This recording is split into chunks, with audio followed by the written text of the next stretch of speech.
Hello students, how are you? Welcome to student Adda. आज को हम स्टार्ट करने जा रहे हैं। हमने जो सॉल्यूशन चैप्टर छोड़ा था उसके कुछ क्वेश्चंस थे। एक टॉपिक था वांट ऑफ फैक्टर, एक था डिसोसिएशन कांस्टेंट या एसोसिएशन कांस्टेंट। ये दो चीज़ें हमें पढ़नी है एंड देन हम फटाफट से न्यूमेरिकल्स करेंगे। ठीक है, लेट्स गेट स्टार्टेड। तो हमारा सबसे पहले एक टॉपिक आता है सॉल्यूशन में। मैं थोड़ा सा क्विक रिव्यू आपको करवाता हूँ। सॉल्यूशंस में एक चीज़ हमने पढ़ी थी colligative properties. Colligative properties, colligative properties क्या होती हैं? ऐसी प्रॉपर्टीज जो डिपेंड होती हैं किस चीज के ऊपर? Number of moles of solute के ऊपर, जिसको सॉल्यूट से लेना देना है। चार प्रॉपर्टीज हमने पढ़ी थी इसमें, चार प्रॉपर्टीज, ज्यादा नहीं है, चार। एक था ऑस्मोटिक प्रेशर, फॉर्मूला लिखता हूं सीधा, पाई इक्वल्स टू CRT।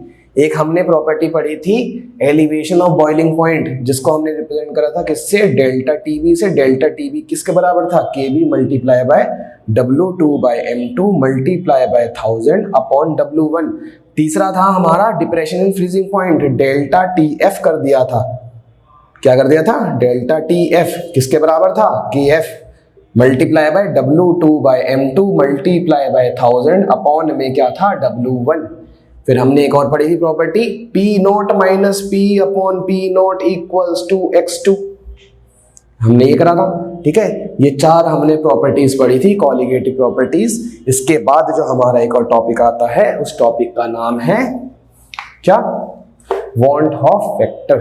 ठीक है, इसे मिटाते हैं, नोट डाउन कर लीजिए फटाफट से। चलिए आगे चलते हैं। अब हमें क्या करना है? अब हमें एक चीज देखनी है, वो होती है क्या? वो होता है वांट ऑफ फैक्टर। ठीक है, वांट ऑफ फैक्टर क्या होता है? वांट ऑफ फैक्टर को हम रिप्रेजेंट करते हैं I से। ठीक है, और I क्या होता है? बेसिकली एक रेशियो होता है। किस चीज का रेशियो होता है? कि number of particles after dissociation और एसोसिएशन अपॉन में number of particles before association और डिसोसिएशन। ठीक है, अब चलिए सर निकाल के दिखाइए किसी चीज में, तब हम माने आपको। मैं लेता हूं MgCl2। MgCl2 कैसे ब्रेक होगा? MgCl2 ब्रेक होगा Mg2 positive plus 2Cl negative. Dissociate होने से पहले कितने थे? सर ये तो मुझे 1 मोल दिख रहा है।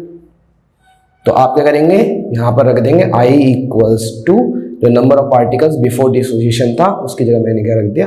1। ठीक है, आफ्टर डिसोसिएशन और एसोसिएशन एक आयन इसका मिला, 2 इसके मिले, टोटल कितने हो गए? 2 + 1 इक्वल्स टू 3। I की वैल्यू क्या आई?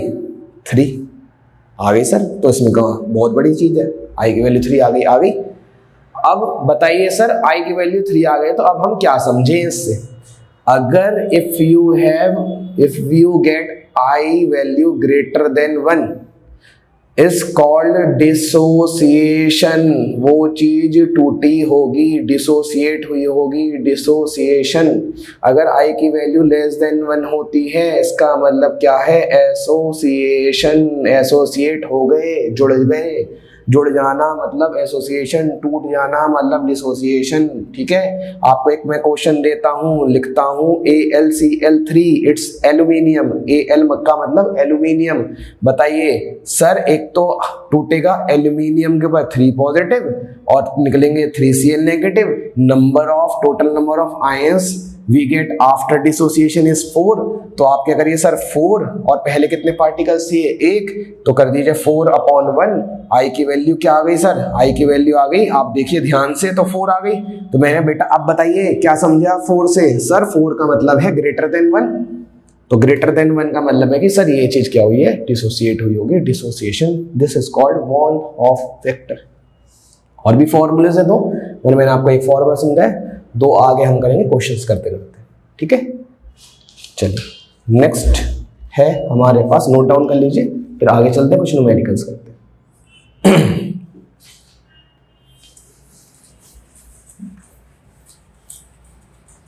एक क्वेश्चन है हमारे पास, कह रहा है कि calculate the freezing point of solution.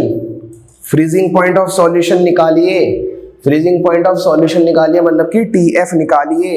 When, कब, जब 1.9 ग्राम, क्या 1.9 gram of MgCl2 magnesium chloride को मिलाया जा रहा है। किसमें मिलाया जा रहा है? इसको मिलाया जा रहा है 50 ग्राम ऑफ वाटर। वाह भाई वाह। फिर बोला इसने MgCl2 का जो मॉलिक्यूलर मास है वो है 95 ग्राम पर मोल। बहुत अच्छी बात है। एज्यूमिंग MgCl2, ओके, एज्यूम कीजिए कि MgCl2 जो है वो आयोनाइजेशन में जा रहा है कंप्लीटली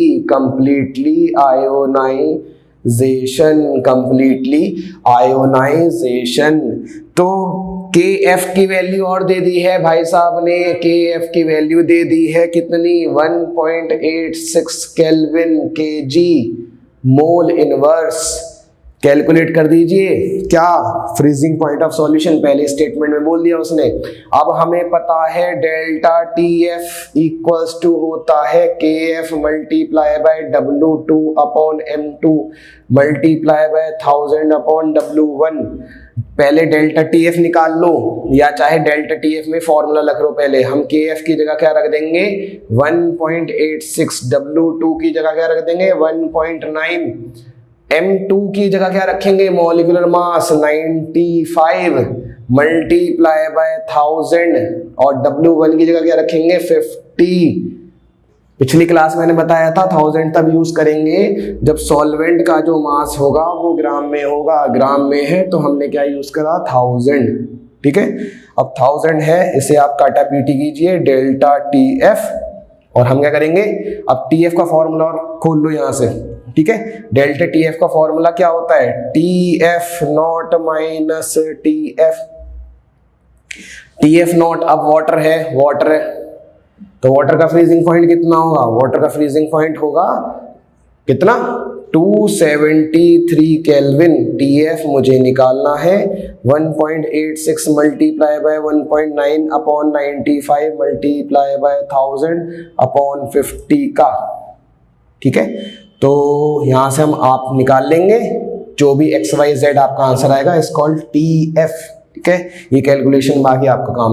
दोबारा से हम देखते हैं क्या करना है हमें वैल्यूज पुट करनी है। सबसे पहले आप फॉर्मूला लिखेंगे, फॉर्मूला लिखने के बाद फिर आप वैल्यूज पुट करेंगे। सपोज कि ये क्वेश्चन पेपर में आ गया 3 मार्क्स में, पहले स्टेप में ही यहाँ पर 1 मार्क्स, यहाँ पर 1 मार्क्स, यहाँ पर आपको हाफ मार्क्स मिल जाएगा।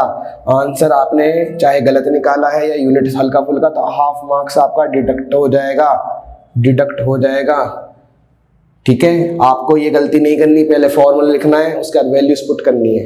ठीक है, क्या था, calculate the freezing point of water when 1.9 gram of MgCl2 dissolve in 50 gram of water and assuming that MgCl2 is completely ionised. और KF की वैल्यू कितनी 1.86, हमें क्या करना KF रख दिया KF की जगह। W2 क्या है, given mass of solute, given mass of solute क्या है 1.9, मोलर मास ऑफ सॉल्यूट क्या है, कैलकुलेट भी करने की जरूरत नहीं है, ये रखा क्वेश्चन में 95। 1000 यूज करेंगे, क्यों करेंगे, सॉल्वेंट कितना है 50 ग्राम, ग्राम मतलब 1000 यूज करना है। काटा पीटी करी, यहां से आपका क्या निकल के आ जाएगा TF क्या होता है freezing. What is freezing, freezing point of क्या सॉल्यूशन। ठीक है, चलिए नेक्स्ट क्वेश्चन की तरफ बढ़ते हैं फटाफट से। हमारा जो नेक्स्ट क्वेश्चन है वो हम करते हैं ऑस्मोटिक प्रेशर से रिलेटेड। ठीक है, ऑस्मोटिक प्रेशर, फ्रीजिंग पॉइंट का हमने क्वेश्चन कर लिया है, ऑस्मोटिक प्रेशर का हम एक क्वेश्चन करते हैं फटाफट से, फिर रिलेटिव लोअरिंग वेपर प्रेशर का हम एक क्वेश्चन करेंगे। देखिए क्वेश्चन है किस चीज से रिलेटेड है, पहले लिख दे रहा हूं, ऑस्मोटिक प्रेशर से रिलेटेड है, ऑस्मोटिक प्रेशर से रिलेटेड है, ऑस्मोटिक प्रेशर से रिलेटेड है। इसका मतलब क्या है, क्वेश्चन है हमारे पास कैलकुलेट करना है अमाउंट किस चीज का, KCl का। क्यों करना है भाई, कह रहा है उसे मिलाया गया है, किस में मिलाया गया है, 1 kg में। क्या है 1 kg, वाटर है, पानी में मिलाया गया है। कह रहा है तो जैसे ही वाटर में मिलाया तो फ्रीजिंग पॉइंट जो था वाटर का, फ्रीजिंग पॉइंट जो था वाटर का, वो क्या हो गया, डिप्रेस्ड हो गया। ओहो, बहुत ही दुखद बात है, डिप्रेस्ड हो गया। किससे, कितना, 2 केल्विन। अच्छा जी, the KF of water is, KF water का कितना है, 1.86 केल्विन kg मोल इनवर्स। तो अमाउंट ऑफ KCl निकाल दीजिए, बहुत ही आसान है। हम क्या करेंगे, इसमें टेम्परेचर वगैरह कुछ दे रखा है, टेम्परेचर अमाउंट ऑफ KCl, ठीक है, 2 केल्विन दे दिया उसने। ये भी हमारा ऑस्मोटिक प्रेशर के ऊपर नहीं है क्वेश्चन, ये है हमारा फ्रीजिंग पॉइंट के ऊपर क्वेश्चन है, मिस्टेक। चलिए कोई बात नहीं, फ्रीजिंग पॉइंट है, फ्रीजिंग पॉइंट करते हैं। Delta TF equals to KF multiply by W2 by M2 multiply by 1000 upon W1। Delta TF की जगह रखेंगे 2 केल्विन, KF की जगह हम क्या रखेंगे, KF क्या है 1.86, W2 की जगह क्या रखेंगे, निकालना है। जब भी क्वेश्चन में कहेगा amount of KCl, amount of MgCl, amount of AgCl, amount of MgSO4, तो समझ जाना कि W2 निकलवा रहा है, मास ऑफ सॉल्यूट W2 हमें निकालना है। मोलर मास दे रखा है, कितना क्वेश्चन में दे रखा है, नहीं दे रखा, बहुत ही दुखद वाली बात है, तो निकालना पड़ेगा। KCl का कैसे निकालना पड़ेगा, 39 प्लस Cl का होता है 35.5, ठीक है, दोनों को ऐड कर दिया 35.5, 36.5, ठीक है, इन दोनों को हमने ऐड कर दिया 39.36.5, 36.5, 0, 36.5, 5, 15, 6, 7, 75.5, 75.5 multiply by 1000 upon W1। W1 क्या, W1 भी जाएगा, 1000 भी जाएगा, क्यों, क्योंकि 1 kg है। यहाँ से आप क्या निकाल लेंगे, W2 निकाल लेंगे, ठीक है। ये भी किसके ऊपर था, ये भी क्वेश्चन था हमारा डिप्रेशन ऑफ फ्रीजिंग पॉइंट के ऊपर, ठीक है। आगे हम एक क्वेश्चन करते हैं।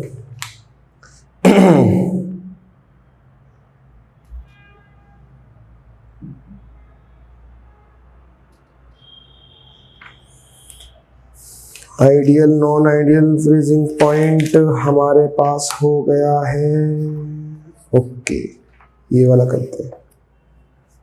ये है हमारा रिलेटिव लोअरिंग वेपर प्रेशर,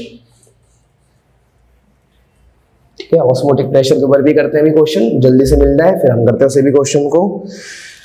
कह रहा है कि 30 ग्राम क्या है, यूरिया है। यूरिया का मॉलिक्यूलर मास उसने अपने आप दे रखा है 60 ग्राम पर मोल। अब इसमें क्या करा, उसे डिसॉल्व कर दिया गया, किसमें डिसॉल्व कर दिया गया, 846 ग्राम ऑफ वाटर में, ठीक है। कह रहा है calculate the vapour pressure of solution, vapour pressure of solution calculate कर दीजिए। फिर कह रहा है कि अगर प्योर वाटर का वेपर प्रेशर जो है, प्योर वाटर का वेपर प्रेशर है कितना, 23.8 mmHg, ठीक है। क्या निकलवा रहा है, दोबारा से सुनो, 30 ग्राम यूरिया है, 846 ग्राम वाटर है। पहले पानी का वेपर प्रेशर कितना था, 23.8। वेपर प्रेशर ऑफ सॉल्यूशन आपको निकालना है। फॉर्मूला हमें पता है, P0 minus P upon P0 बराबर होता है किसके, X2 के। अब निकाल लो X2 के, X2 P0 P0। अब हम यहाँ पर क्या करेंगे, P0 की जगह प्योर फॉर्म में कितना था, 23.8, P की जगह P, ठीक है, और P0 की जगह दोबारा से प्योर फॉर्म, प्योर वाटर मतलब प्योर फॉर्म, प्योर वाटर का मतलब है P0, कितना रख दिया 23.8। अब आपको पता है मोल फ्रैक्शन कैसे निकलता है x2 का मोल फ्रैक्शन सर जी निकलेगा N2/N1 plus N2। Sir N2 क्या रखोगे, N2 क्या होता है, सॉल्यूट। तो सॉल्यूट कैसे करोगे, N2 कैसे निकलेगा, 30 divided by 60 given mass upon molar mass. N2 निकल जाएगा, गिवन मास कितना रहेगा 30, मोलर मास कितना है 60। N1 कैसे निकलेगा, वाटर का गिवन मास कितना है 846 और मॉलिक्यूलर मास कितना होता है वाटर का 18। ऐसे ही N2 कैसे करोगे आप 30/60, यहां पर आप रख देंगे 30/60 अपॉन में 846 डिवाइडेड बाय 18, 30 डिवाइडेड बाय 60। क्या निकल के आ जाएगा, P निकल के आ जाएगा। दोबारा से क्वेश्चन को समझिए, 30 ग्राम यूरिया है, 846 ग्राम वाटर है, यूरिया का मॉलिक्यूलर मास दे रखा है, वेपर प्रेशर सॉल्यूशन का निकालना है, प्योर वाटर का वेपर प्रेशर दे रखा है। तो सिंपल सी बात है, क्या लगेगा फॉर्मूला लगेगा हमारा रिलेटिव लोअरिंग वेपर प्रेशर। अब हम यहाँ पर क्या करेंगे, ये लग देंगे 23.8 माइनस P, क्या ये 23.8 प्योर, इम्प्योर का मुझे निकालना है वेपर प्रेशर ऑफ सॉल्यूशन या फिर इम्प्योर, बात एक ही है। 30/60 846/18 प्लस 30/60, यहाँ पर हम काटा पीटी करके क्या निकाल लेंगे, vapour pressure of pure water. Main क्या है फॉर्मूला, सेकेंड इंपॉर्टेंट चीज क्या है, वैल्यू पुट करना, तीसरी चीज क्या है, स्टेप्स को आगे लगाना, चौथी चीज क्या है, तब हम फुल कैलकुलेट करेंगे जब हमारे पास पूरा क्वेश्चन पेपर अटेम्प्ट करने के बाद टाइम बचता है। डोंट वेस्ट टाइम कि पहले ही सारी कैलकुलेशन कर लूं, आगे क्वेश्चन अटेम्प्ट करिए, नहीं आगे तो टाइम नहीं बचेगा। ठीक है, इनको वैल्यूज को पुट करिए। अब हमने क्या कर लिया, रिलेटिव लोअरिंग वेपर प्रेशर का क्वेश्चन कर लिया, एक हमने फ्रीजिंग पॉइंट का हमने क्वेश्चन कर लिए 2। ठीक है, अब हमें ऑस्मोटिक प्रेशर का एक क्वेश्चन करना है। वांट ऑफ फैक्टर भी हमें यूज करना था पिछले वाले क्वेश्चन में, जो कि हमने नहीं करा। हमें आई की वैल्यू भी वहां पर यूज करनी होती है। ठीक है,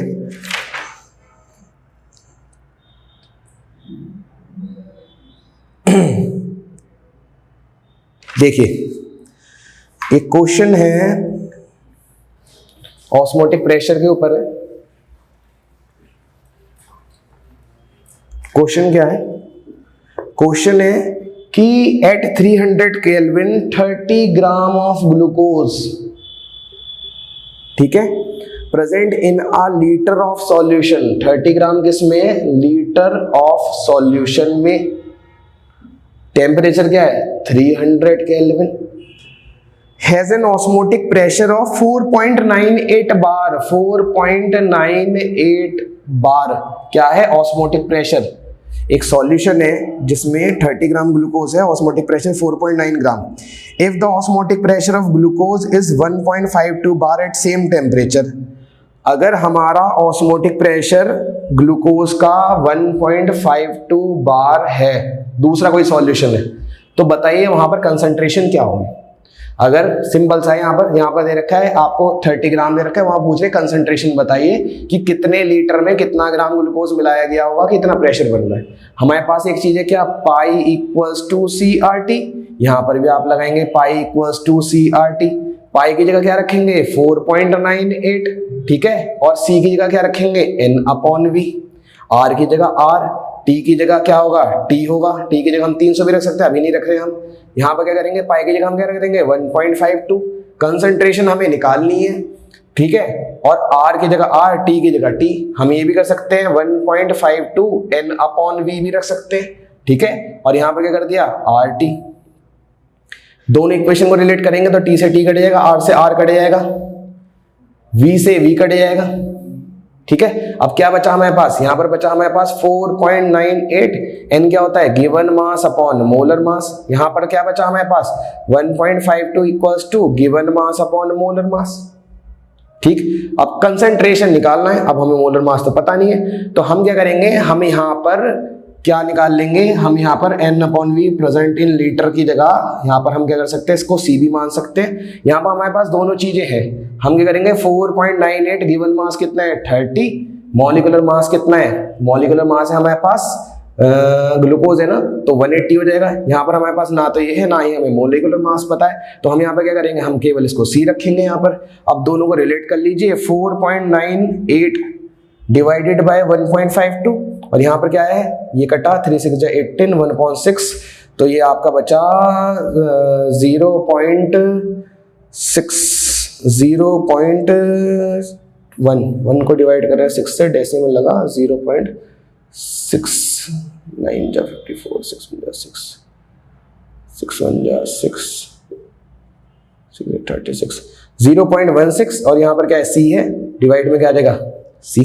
ठीक है, यहाँ से आप सी निकालेंगे, C equals to 0.16 multiply by 1.52 divide में 4.98, ये आपका निकल के आ जाएगा क्या, कंसंट्रेशन। ठीक है, ऑस्मोटिक प्रेशर के ऊपर हमने क्वेश्चन कर लिया, एक हमने रिलेटिव लोअरिंग वेपर प्रेशर के ऊपर एक क्वेश्चन कर लिया, फ्रीजिंग पॉइंट के ऊपर 2 क्वेश्चंस कर लिए। ठीक है, यहाँ पर जितने हमारे क्वेश्चंस हैं इन्हें रिपीट कीजिए और क्वेश्चंस एनसीईआरटीज के कीजिए। Thank you so much, have a nice day, bye bye, take care, see you in next class, bye.